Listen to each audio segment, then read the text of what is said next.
Men. Biz. Barыбыз. Сиздер Марс группасынын көрсөтүүлөрүн көрүп жатасыздар. Понятно.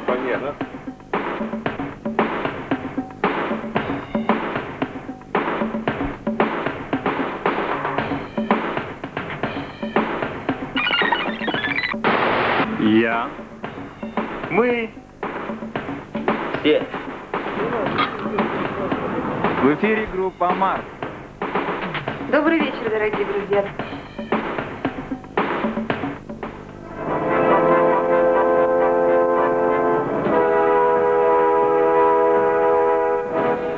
Кутмандуу кечиңиздер менен урматтуу телекөрүүчүлөр. Сиздердин көгүлтүр экраныңыздарда кайрадан Мыктыбек Арыстанбек, пульта режиссер Шаршабек Шейшенов. Демек, бул эки дуэт бүгүн Марс группасынын атынан сиздерге автор сыры программасын сунуш этмекчи.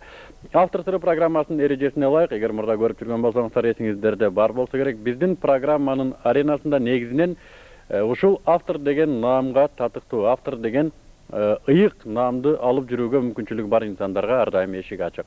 Ал эми азыр мен сиздерге автор сыры программасында бүгүнкү конок жөнүндө кыскача айтып кетейин. Интригалуу түрдө. Тагыраак айтканда, бул инсан мындан бир канча жыл мурда, бир канча эмес, деги эле биздин бала кезде бул инсан кыргыз телевидениесинин жүзүнүн бири десек болот эле. Автобиографиясынан бир үзүндү айта кетсем, Кыргыз Республикасынын Ош областтык телестудиясынын алгачкы диктору Шарапат Турдакунова бизде конокто. Саламатсызбы? Саламат. Мен сиз менен иштеше баштагандан тартып, сиз жөнүндө көп ойлончу болдум. Эмнегедир сизди экрандан мурда көргөндө мен сизди балким эсимде жоктур, балким сиз жөнүндө ойлонгон эмес окшойм. Ошол ойлорумдун бири экрандан болгон, экранда көрүнгөн Шарапат менен мына азыр менин алдымда турган Шарапаттын айырмасы эмнеде? Сенин алдыңда мейман. Сенин бүгүнкү ушул ыйык көрсөтүүңө чакырган жөн гана мейман адам катары отурам. Экранда баягы майдандагы жоокердей кызматыңды аткарып отурасың. Ушул эле суроону башкача айтып көрөйүн эже. Турмуштагы Шарапат менен экрандагы Шарапаттын айырмасы барбы? Эми турмушта баягы кадимки эле ар бир жөнөкөй эле аялдардай баягы турмушумдагы жакшы нерселер менен, жаман нерселер менен, кубаныч, кайгы менен аралашып жашап келаткан бир гана аял зат. Ал эми экранда болсо баягы миллиондогон характер мага кадалып, менден бир жакшы нерсени угууга, менден бир көңүл жубатар, бир эс алар, каба качар кечтерин өткөрүүгө менден зор үмүт этип карап турат деп, ошол элдин ошол тилегин актасам деп аракет кылам да. Айтыңызчы, мына ушул эле суроого байланыштуу да.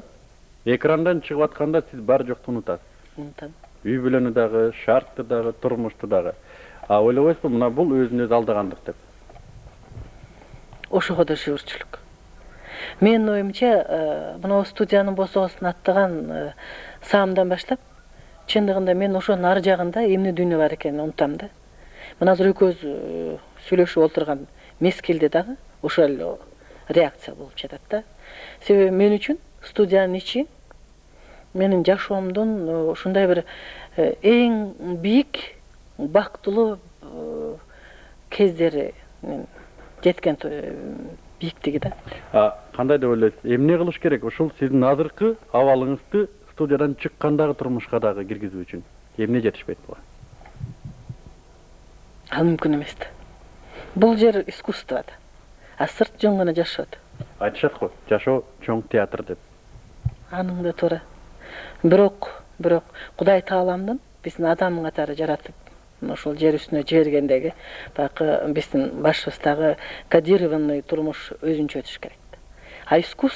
Искусство, аны биз өзүбүз уюштуруп, өзүбүз жасалгалап, өзүбүз кооздоп атпайбызбы? Акыркы мезгилдерде сиз эмнегедир экранга көп чыкпай калдыңыз. Балким ага ошондой сезилип аткандыр да? Негизги себептер эмнеден эже? Бул өзүңүздүн гана четтөөңүзбү же кандайдыр бир сырттан шарттар түрткү болуп атабы? Эми бир аз мезгилдер болду.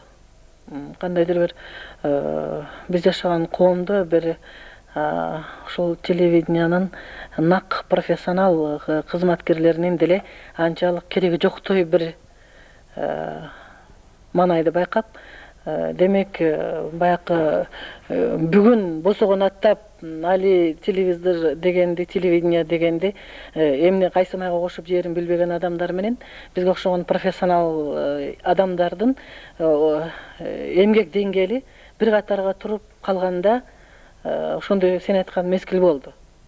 Демек Биздин тил менен айтканда сизди анча баалабагандай болду. демек иштөөнүн деле кажети жок экен деген мезгилдер болду, бирок азыр акыркы мезгилде кайра андай маанайдан мен айрылдым.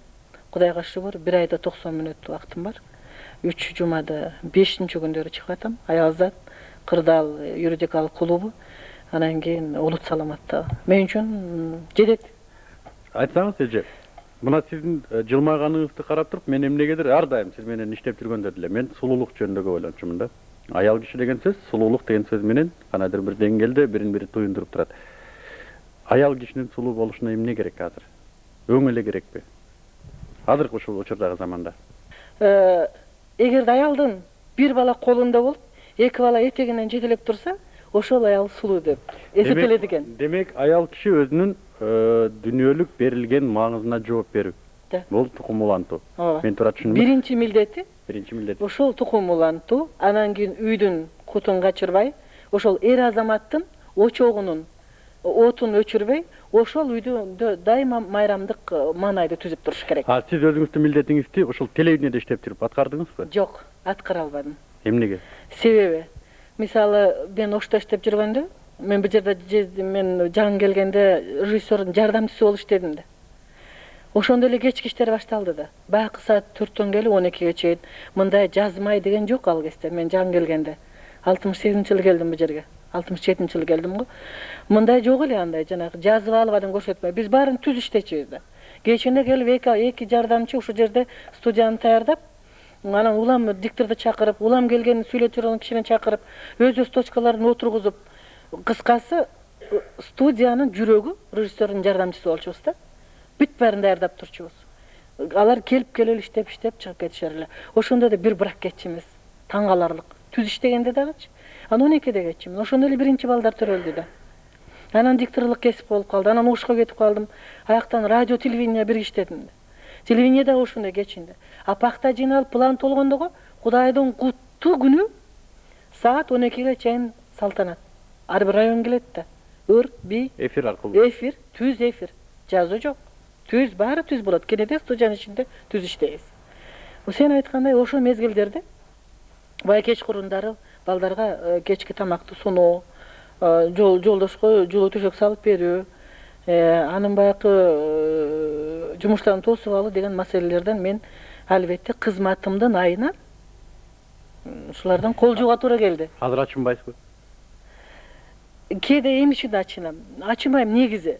Бирок жанакыдай ошол эмгегиң бааланбай, мына мен 30 жылчы болуп калдым ушул жерде жүргөнүмө. Ошол эмгегим бааланбай, ошол балдарым кол жууган. Мени сүйгөн жарым биринчи баягы чоң сүйүүгө ээ болгон жарым менин ошол жанакы мамилеме, сыйыма, ушу кызмат деп жүрүп, алардын кол жуугандыгы үчүн андан келип бияктан эмгегиң бааланбай калганда ачынып кетем. Урматтуу телекөрүүчүлөр, бир канча секундага биздин досье.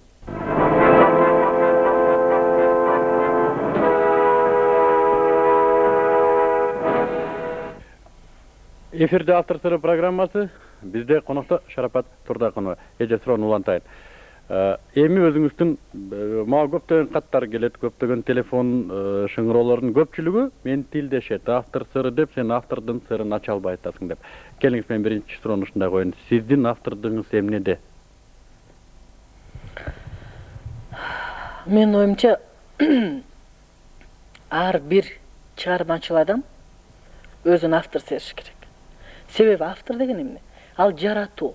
Мына эне баланы кандай көтөрүп жүрүп, төрөп, анан кийин калкка кошуп атса, мына ошонун ичинде эле сен, ошонун ичинде эле мен, менин кесиптештерим баардыгы бир момундай бир данектей нерсени бир жерден турмуштан үзүп алат дагы, ошону көктөтүп, ойлоп, тияк биягын жазып, анан тартып, же болбосо радиого жазып отуруп, жетелтип отуруп, кандайдыр бир мезгилде ошону таштап атат. Демек, ал мага тиешелүү эмгек. Демек, мен автормун. Ал дикторлук жагынан болобу, редакторлук жагынан болобу. Андан тышкары мисалы мен чыгарма жазуум. Жамандыр жакшыдыр 2 китеп чыкты.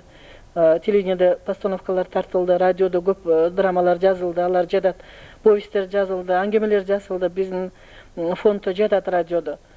Ошондон улам ошол жазган материалдарды мага эч ким меники деп айтууга акысы жок. Аны дагы мен ошо турмуштун бир таруудай жеринен үзүп алып, анан көктөтүп, жылдап. Мисалы менин көкүрөгүмдө 5 жылдан бери жашап келаткан окуялар бар. Жазайын деп. Анан ошончо жылдар алып жүрүп анан кагазга түшүрсөм, автор болбой ким болом ана? Айтыңызчы, автор болуш үчүн сөзсүз түрдө эле тажрыйбалуу адам болуш керекпи? Турмуштук тажрыйбалуу адам. Жок.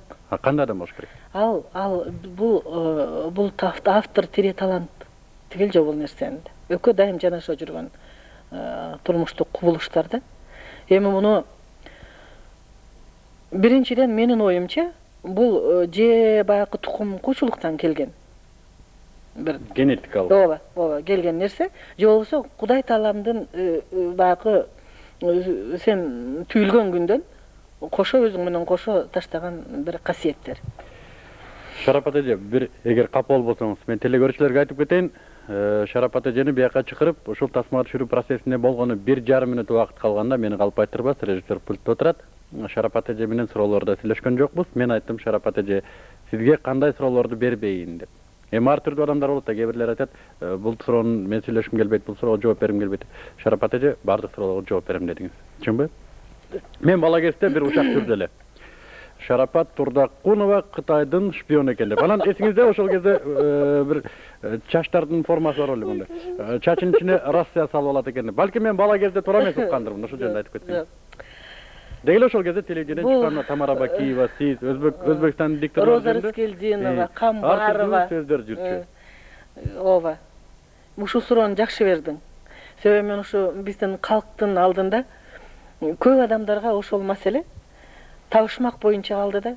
Шарапат Кытайдан кайра келди. Ооба, кайра келип анан кийин кайра телевидениеге акталып келип калыптыр деген адамдар бар да. Эми эл деген эл экен, айла жок экен, элдин оозунда элек жок дейт. Бирок бул өтө биздин үй бүлөнү азапка салган бир окуя болду да. Эми муну ким жасайт? Душман жасайт да. Ар бир адамдын өзүнө жараша душманы бар. Мен өзүм деле ал кезде жашмын. Бирөөдөн душман күткөндү деле билбейм. Менин кыялым өзү мындай өтө мындай жайдары, анан мындай элдин баарын дос күтө берген бала келин элем да ошо кезде мен анда Ошто иштеп жүргөндө. Бул ошо Оштон чыккан маселе болуп калды да. Ошол жерде иштеп жүргөндө эми бул кимдир бирөөнүн көңүлүн ортуп койдум бекен. Же бир аялдардын арасынан чыккан бир мындай баягы жомок бар го, жана күзгүн алып алып, мен сулуумбу же дагы бирөө барбы дегендей. Ошондой бир окуялардан болду бекен. Же болбосо жөн эле бир тигил же бул мырза жигиттерди мен көзүм мындай кыйгач чыкарып өтүп кетtim бекен. Кыскасы, ушу өтө чоң уюштуруучулук менен өткөрүлгөн мен үчүн шантаж болду. Ошол бир эле жыл болгон жок да. Бул бир 5 жыл ойноп турду мен. Ошол кезде сиз экранга да чыкпай калдыңыз. Ал кезде чыкпай калганым ушу болду. Мен балдарды жана өзүң суроо бердиң го. Тиги балдарды карабай калганым кандай болот экен деп. Мен ошол мезгилде институтты бүтүп, Оштун педагогикалык институтун бүтүп, диплом алып эле дароо редакторлук ишке которулуп кеттим да. Өз каалоом менен. Чоңдордун мына ушул ушакка болгон мамилеси кандай болду? Кандай реакция болду? Ооба, ошол кызык болду да. Мен баягы эл чуулдап атат, балдарым мектепке ыйлап келет. Мектептен балдарымды таш менен кубалайт экен да, шпиондун баласы деп. Уулум канча ыйлап келди. Анда Гагарин атында мектепте окушчу Ошто. Кызымда. Анан ушинтип сени шпиондун баласы деп, такыр окутпай атышат балдар деп, абдан көп нерселер башыбыздан өттү да. Анан кийин мен өзүм ошондо Ош телевидениясынын парторгу болчумун. Коммунистмин. Мен 20 жыл коммунист болдум. Анан кийин ойлонум да. Менин реакциям болду биздин КГБга. Анан кийин биздин партиялык уюмга, тик шаардыкча. Мен ушул эки гана жерди карап турдум да. Эгерде ушул эки точкадан мени чакырып, бул эме деген кеп деген суроого жеткен күнү мен тиги добулба сурам дедим да. Защита койтом дедим да. Анан мына Кудайым бар экен. Же парт уюмдан шаардык болобу, тиги райондук болобу, же болбосо тиги биздин баягы улуттук безопасностьтан бир жерден мага бир жарты сөз болгон жок. Анда чыкпагандан кийин Мен көңүлүм тынч болду. Демек менин мамлекетим мага ишенип, бул ба жайдак оозторун чыгарган нерсеси экенин, алар деле сезип турган экен деп, мен тынч оокатым кыла бердим. Рахмат. Бир канча секундага сиздер таштап кетүүгө уруксат бересиздер. Турсун Муратович, Шарапат Турдакунованын чыгармачылыгынын өзгөчөлүгү эмнеде деп ойлойсуз? Эми бул жакшы адамдар жөнүндө сүйлөө бир чети.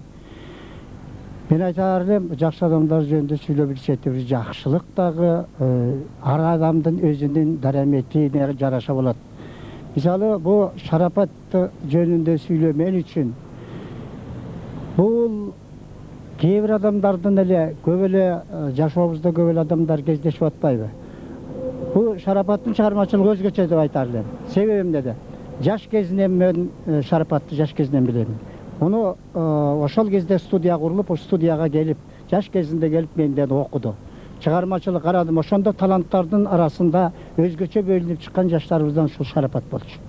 Мунун келечегине карап туруп айттым, сенин келечегиң жакшы экен. Анан айын Шарапат, сен ушу окууңду уланткын, сен келечегиң бизде болот. Ошондон тандап жүрүп мен муну өзүбүзгө алдым. Себеби ошол жерден 5 киши бар эле, 5-өөн тең тандап туруп, анан алдын ала мен Шарапатты айттым, сен бизге келгин.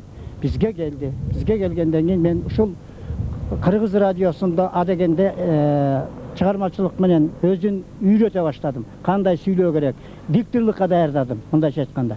Ошону менен бул акырындап отуруп бул дикторлукка тартыды. Келечеги кең кыз экен. Ошондой эле мунун дагы бир өзгөчө дагы экинчи таланты бул сенин мен сурадым. Сенин мындай жазма ички дүйнөң дагы бар экен. Эмне үчүн сен жазбайсың? Эмне үчүн сен ушул жагына дагы эметпейсиң десем, туура айтасыз. Туура айтасыз агай деп. Мына ушул жагына дагы Шарапат ушагына өзү кең жол ачты. Мунун чыгармалары бар. Ошол кезде мен койгон чыгармалардын барында уядан чыккандар дагы башкы ролду ойноду. Бали кыздар дагы башкы ролду ойноду. Бешара немден ак чачын койдум, анда башкы ролду ойноду. Кыскасы Шарапат жөнүндө мына келечеги кең экен. Азыр ушул андан кийин бул тандообуз, өзүбүздүн ичара тандообуздун аркасында бул Ош облустук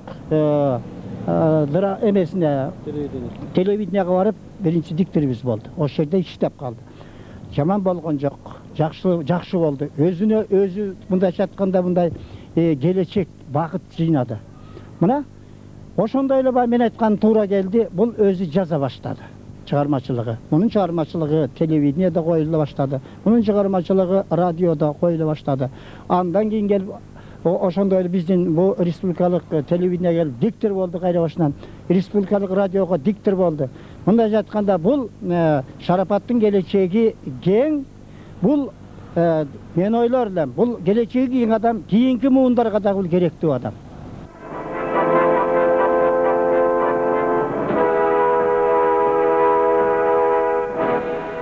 Эфирде Атыр сыры программасы, бизде конокто Шарапат Турдакунова. Шарапат эже, дагы бир кызыктуу, мен үчүн аябай кызыктуу суроо да. Мен ушу телевидениеде иштегениме аз убакыт болсо дагы, көптөгөн чоңдор менен алакада болдум. Чынын айтканда, мындай менин көзүмчө эле 4 президент алмашты. Мен 7-ни өткөрдүм. 7 Анан мен айтайын деген, мына ушулардын ичинде эркек мүнөз аялдар да бар. Аял мүнөз эркектер да бар. Siz qaysi tipke girer elеңиз? Эркек мүнөз аялдын. Бул жакшыбы, жаманбы? Видишь ли, аялдын аял болушу менин оюмча үйдө өтө зарыл. Анан кийин сени сүйгөн эр азаматтын алдында өтө зарыл. Кызматта ошол мендей эле болуп жүргөн жакшы. Шарапат эже, мен жана биринчи берген суроомо кайрылалы. Сизге кезегинде даңк тоскоолдугун бериптир. Кезегинде сизди үй бүлөнү эркелетүү, үй бүлө менен сезим күтүү мүмкүнчүлүгүнөн ажыратыптыр.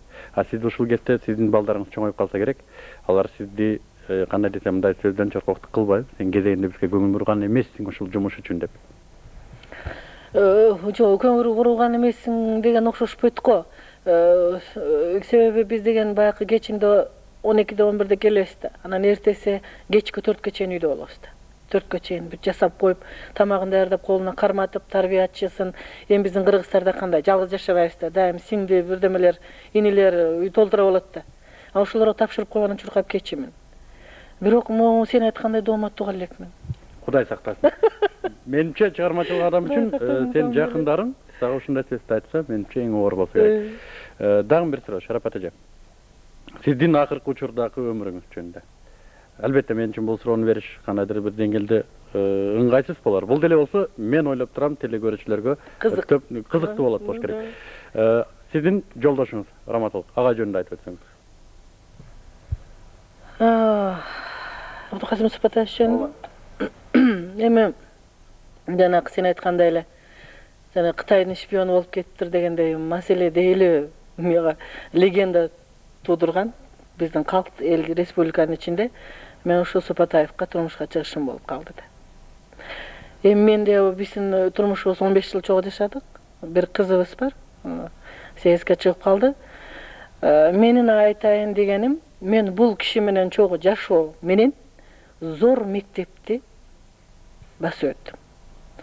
Бул кишинин колунан абдан чоң тарбия алдым. Бул кишинин мага көптү үйрөттү. Ошо эми өзү баягы чоң адам эле да мамлекеттеги. 45 жыл сот болгон экен, анын ичинен 22 жылы Москвада иштептир, 7 жылы бул жерде Верховный соттун председатели болуп. Анан кийин эң негизгиси мен бул кишиден эң чоң сүйүүнү башыман өткөрдүм. Сизге болгон? Мага болгон сүйүү. Мен да ушул телегөрүүчүлөргө ушул Шарапат эже сезген сүйүүнү сезерин каалар элем. Шарапат эже, келиңиз бир аз программаны жеңилдетели. Жеңилдетели. Эгер эсиңизде болсо, өзүңүздүн чыгармаларыңыздан чакан монолог болсун, мейли ыр болсун, мейли поэма, мейли роман. Алдап, солап, түбүнө жетип кетпейсиңерби? А менин денемде сендейлерди мусапырга айлантып тегеликте Адамдардан айлан, уктуңбу? бас жагыңды Бул жерге кайсы ой менен алып келдиң? Сени бул жерге менин колума ашык болгон жандын сырын атыш үчүн. Жанак, силер сүйүп, жабышып аткан махаббат, сүйүү деген нерселердин түбүнө жетиш үчүн.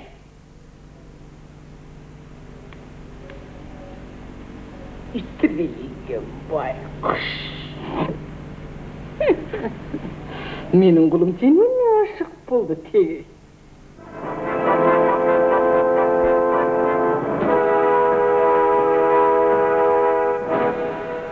Келерки суроо. Шарапат эже, кандай деп ойлойсуз? Мына ушу сиз менен ушунча мүнөттөн бери сүйлөшүп атып, мен автор ким экенин түшүндүм. Автор Шарапат Турдакунова экенин да түшүндүм. Эми үчүнчү суроо, мына ушул эки багытты бириктирип турган. Автор бактылуу боло алабы? Ай, Кудай билет. Бул бир өзүнчө татаал киши да, автор деген. Автордун мээсинде кыжыган ой, автордун мээсинде улам жаңы бир жаратуулар. Мындай адамдардын өзү көбү бактылуу болбойт го. Сыры эмнеде? Бул адамдар бир жөнөкөй эле жанакы жалпы массага караганда бул тегеле бир мээнеттен баш арылбаган, ал турмуштук эмес ба, күнүмдүк оокат тирчилик эмес. Мына багаж, баш дайыма бир чоң нерселер менен алаксып жүргөн элде. Ошонун фонунда жанакы үй бүлөдөгү бир тигел же бул участоктор, же аялына, же күйөөсүнө болгон мамиледе болобу, жанакы эле маселе кайталанып атат. Же болбосо жөн эле башка тирчиликте болобу, бир башка фактылар көмүскөдө калып, алар калып кетиши мүмкүн да. Ошон үчүн тигил автор күнөөлүү болот ана. Күнөөлөйт да эле. Өзүн өзү. Же эл күнөөлөйт. Эл да күнөөлөйт. Эл да күнөөлөйт. Аял да күнөөлөйт, күйөөсү же болбосо. Мен ойлойм, автордун күчү ушунда болсо керек, ошонун баарын жеңе алганында. Ооба. Кайра жаңы чыгарма жаратып. Эми эже айтсаңыз, мына буюрса жакында 30 жыл сиздин ушул телевидение системасында деги чыгармачылыкта эмгектенгениңизге. Мартта толду. Мартта толду 30 жыл. Азыр дегеле чыгармачылыкка киргенине 3 ай болгондор деле автордук кечесин берип атпайбы? А сиз эмне үчүн бере элексиз? Биринчиденчи Мыктыбек, мен өзүм элдерге мындай жакын адамдарга айтып коем, жолум катпай алман депчи. Себеби мындай эмне үчүн десе, сен жана айтканың туура.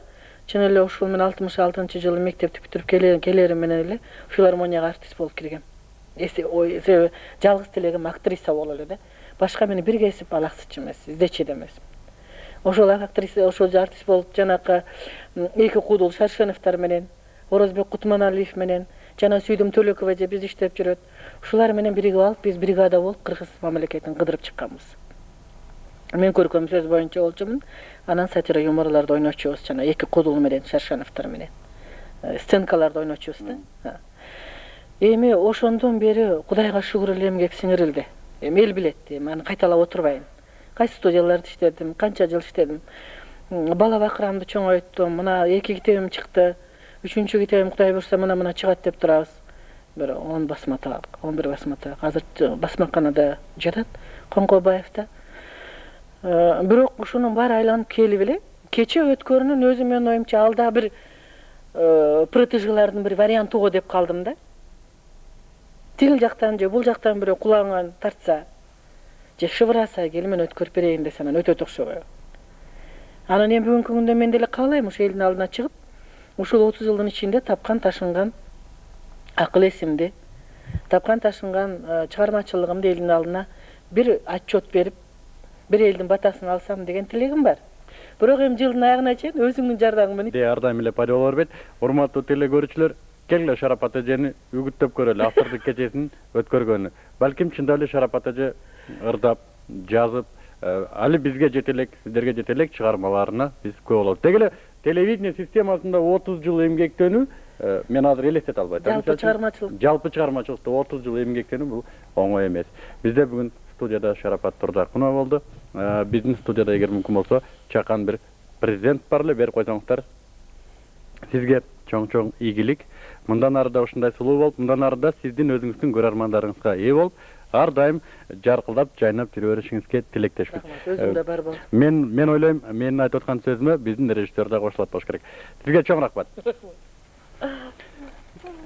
Автор сыры программасы, урматтуу телегөрүүчүлөр, сиздер менен бүгүн гана коштошот. Анткени биздин эмки көрсөтүүдө мен эч нерсесин айтпай эле, бир эле сөз менен айтсам сиздерге түшүнүктүү болот болуш керек. Султан Раев болмокчу. Анда келерки көрсөтүүгө чейин саламат болуңар. Автор сыры программасы бүгүн ишин аяктап отурат.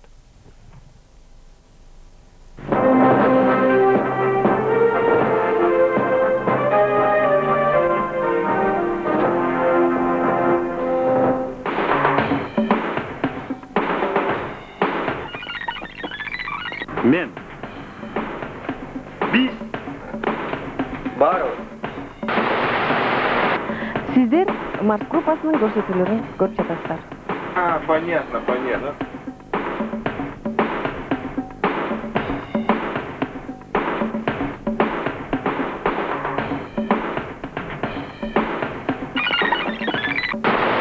Я. Мы. Все. В эфире группа Марс. Добрый вечер, дорогие друзья.